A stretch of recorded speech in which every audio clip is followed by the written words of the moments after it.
Imagine a great city with tall stone walls. The walls are curved and strong, built high on a hill. Now, imagine it was all built without any glue or cement to hold the stones together. This amazing place is real. It is called Great Zimbabwe. For hundreds of years, it stood as a powerful and beautiful home, a true wonder built by brilliant minds and skilled hands. This great city was built in southern Africa more than 900 years ago. The people who built it are known as the Shona people. Their land was rich with green grass for cattle and, hidden in the ground, something very special: gold. They built a great civilization. A civilization is a large group of people living and working together in an organized way, with their own art, rules, and ideas. The Shona people created one of the greatest civilizations in all of Africa. Great Zimbabwe was not just a few walls. It was the main city of a huge kingdom. At its busiest time, as many as 18,000 people lived there. It was a center of power for kings and queens. Think of it like a busy city today, but from long, long ago. It was a place where people came to trade goods, share stories, and celebrate their culture. Its great size showed everyone how strong and important the kingdom was. So how did they build such huge walls without mortar, which is a special glue for stones? This is the story of their amazing idea. The Shona builders were experts with stone. They carefully cut blocks of a hard rock called granite. They shaped each block so it would fit perfectly on top of another, like pieces of a puzzle. They layered them one by one, using only weight and skill to create walls that have lasted for centuries. The most famous part is called the Great Enclosure. Its walls are over 30 feet high. But these walls were not just to keep people safe. They were a work of art.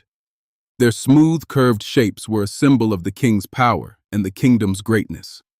The walls showed the world the pride and strength of the Shona people. Inside the walls, life was carefully organized. There were special areas for the royal family and different places for everyone else. This shows us that it was a well-planned city, a community where everyone had a role to play. How did this kingdom become so rich? The answer is trade. The Shona people, who built this incredible city, lived near many gold mines.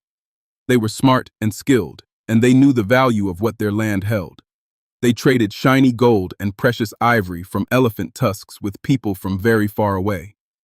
Ships crossed the ocean bringing beautiful glass beads, fine pottery, and other treasures from places as far as China and Persia in return for the riches of Africa. We know this because of special scientists called archaeologists. Archaeologists are people who study the past by looking at old objects they find in the ground. They have found these amazing things from faraway lands right there at Great Zimbabwe, proving it was connected to the whole world. Inside the biggest stone circle, called the Great Enclosure, stands a tall, mysterious tower. It is shaped like a cone, wide at the bottom and smaller at the top. It is made of solid stone, with no rooms, no windows, and no stairs to climb. No one knows for sure why it was built, and that makes us wonder.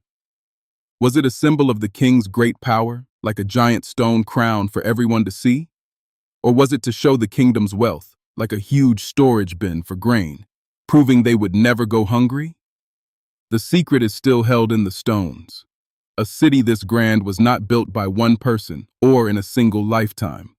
It was the hard work of many people over many, many years. It took about 300 years for the city to grow into the masterpiece we see today. Think of it like a family building a house together. The grandparents start the foundation, their children add the walls and a roof, and their grandchildren plant a beautiful garden. Each new group of people, called a generation, added to the city, repaired old parts, and made it even greater. This was a huge team effort. It shows the incredible power of a community working together.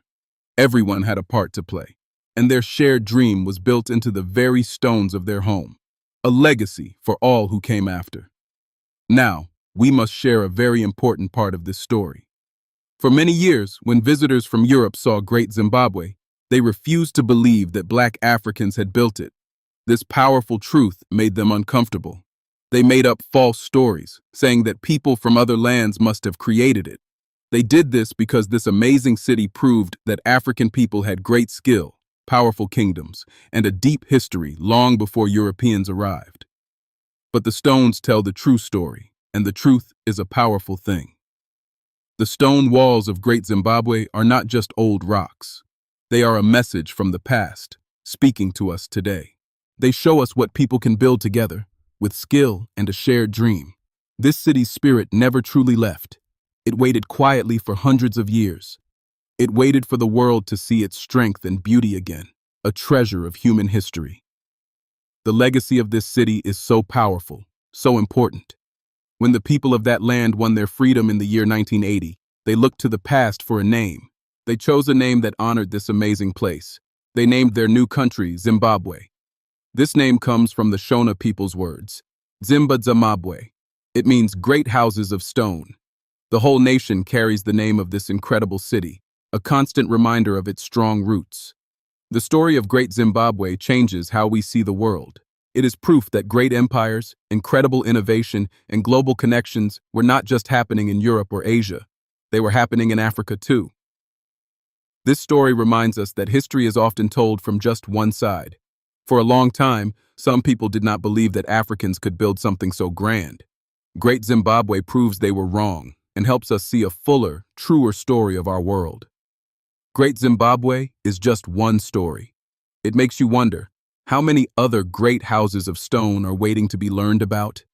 How many other histories have been quiet for too long? This history is not just about the past, it is about our present. It inspires us to ask questions, to look for the untold stories, and to celebrate the amazing achievements of all people, everywhere. Every time a lost story is found, it is like finding a new bright star in the sky. It makes the picture of our shared human story bigger, brighter, and more beautiful than it was before. The stones of Great Zimbabwe stand as a powerful lesson.